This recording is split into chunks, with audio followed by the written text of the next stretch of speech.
Ода Лондон, BBC, саламатсыздарбы? Элер алып жана спорт жаңылыктар менен таныштырып, Гүлнара Кысманбетова. Ирак. Өкмөттүк күчтөр Ислам мамлекети тобунун согушкерлерин Рамадинин бир нече аймагынан сүрүп чыгарганын маалымдады. Сириядан Германияга коляска менен барган качкын кыз. Ал жаңы турмушун кандай элестетет?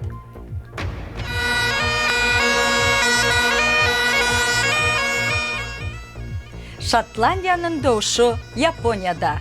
Ал жакта эс алып келген япон жараны эмне себептен чана часпабын жактырып калган? Ирактын коопсуздук күчтөрү өзүн Ислам мамлекети деп атаган топту Рамади шаарынан сүрүп чыгаруу аракетинде. Расмийлердин айтымында өкмөттүк күчтөр жана сунни жоокерлери шаардын бир нече аймагын кайтарып алып, негизги административдик имаратты көздөй бет алды. Баш кала Багдадтан 100 километр аралыкта жайгашкан Рамади стратегиялык мааниге ээ. Рамади шаары майдан тилкесине айланды. Шаарда ар бир көчө үчүн катал кармаш жүрүүдө.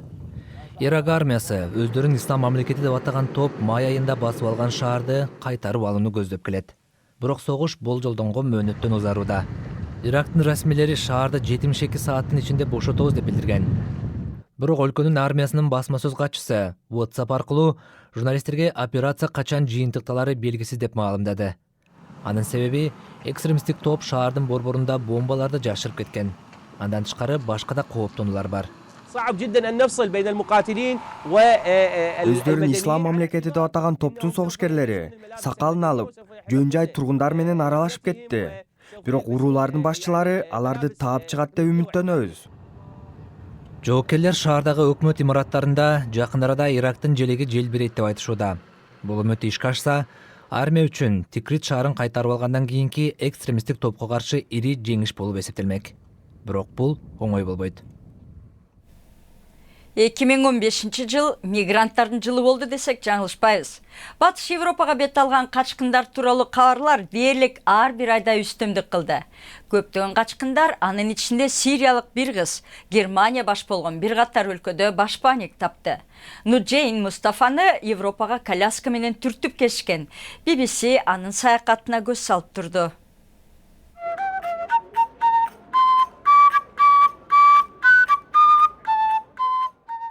Жаңы өлкөдө жаңы турмуш. Нуджейн Мустафа өзүн тобокелге салып, Европага келген.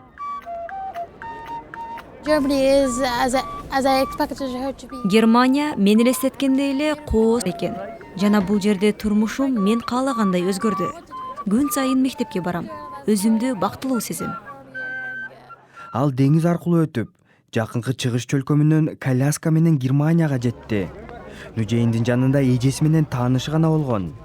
BBC биринчи жолу Нуджейн менен сентябрь айында Венгриянын чек арасында кезиккен. Ал бизге өзүнүн кыялын айтып берген. Мен астронавт болуп, башка планетадан келген жандыктарды тапкым келет. Анан королева менен жолуккум келет.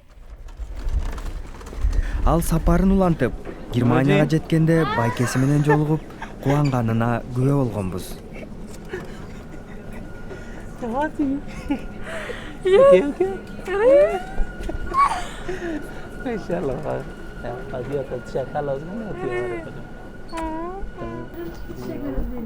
Нуджейн эжеси Насрин менен чогуу жашайт. Ал баскысы келип, медициналык жардам ала баштады. Бирок Нуджейндин ата-энеси дале Түркияда. Алар согуштун айынан аргасыз жер которушкан. Нуджейнден жаңы жылга эмне кааламак элеңиз деп сурасак?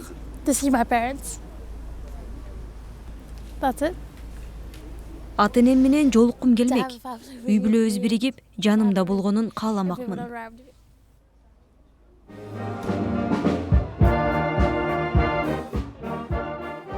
Эч нерсеге кебелбеген Нуджейнге албетте жардам бергендер көп болду.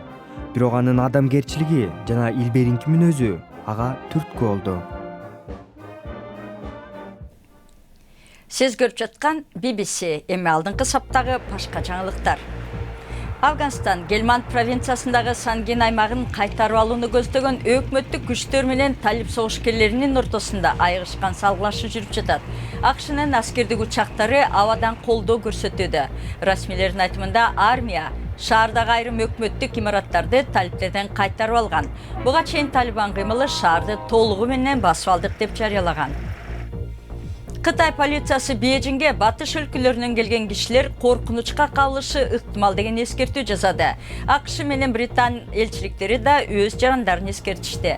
Санлитун аймагындагы соода борборуна куралчан полиция жайгаштырылды.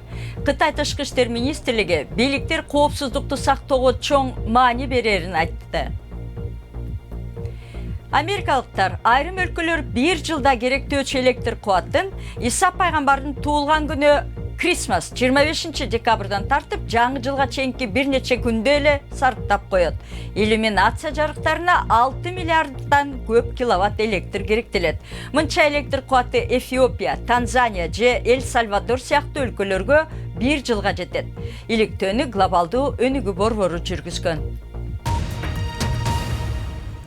Бэкпайп же чана часпаптын добушун укканда дароо эле Шотландиянын шамал аркыраган тоолору, чакмак кездемеси жана көлдө жашаган мистикалык жаныбарын элестетебиз.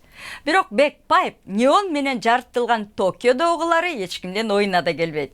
Деген менен бир япониялык киши Шотландияда эс алып, абдан жактырып калган экен. Ал Японияга кайтып келип, толук жасалгаланган шотландиялык кийимди жана аспаптарды чыгара баштаптыр.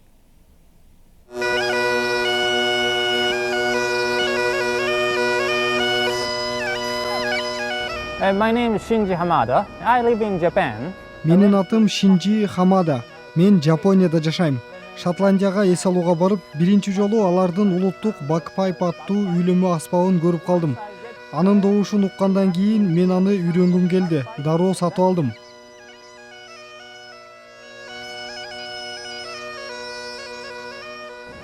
Wherever I go, people Кайсыл өлкөгө барсам да бул аспапты ойносом, мени Британиядан же Шотландиядан келиптир деп калышат. Аларга мен жапониялыкмын десем таң калышып, эмнеге деген суроо жолдошот. Менимче көп тургундарга жапониялык Шотландиянын улуттук аспабын ойноп жатканы өтө кызык. Өзгөчө Шотландиянын өзүндө таң калышат. Once I started playing the bagpipe, I just getting more close to the Scottish as I can be. Мен бул аспапты ойноп баштаганда дароо Шотландияга жакындап калдым. Алардын улуттук кийимин да сатып алдым. Өзүмдү Шотландияга жакын сезем. Мен бакпайп аспабы менен тоодо жүргөнүмдү элестетем. Тоолук элдин бир мүчөсү болуп калам. Эмнеге бул сезимдер пайда болорун деле билбейм. Бирок мен аспапты ойногондо тоолук элдин маданиятын жана тарыхын Токио шаарында ойготом деп ойлойм. In Tokyo, Japan.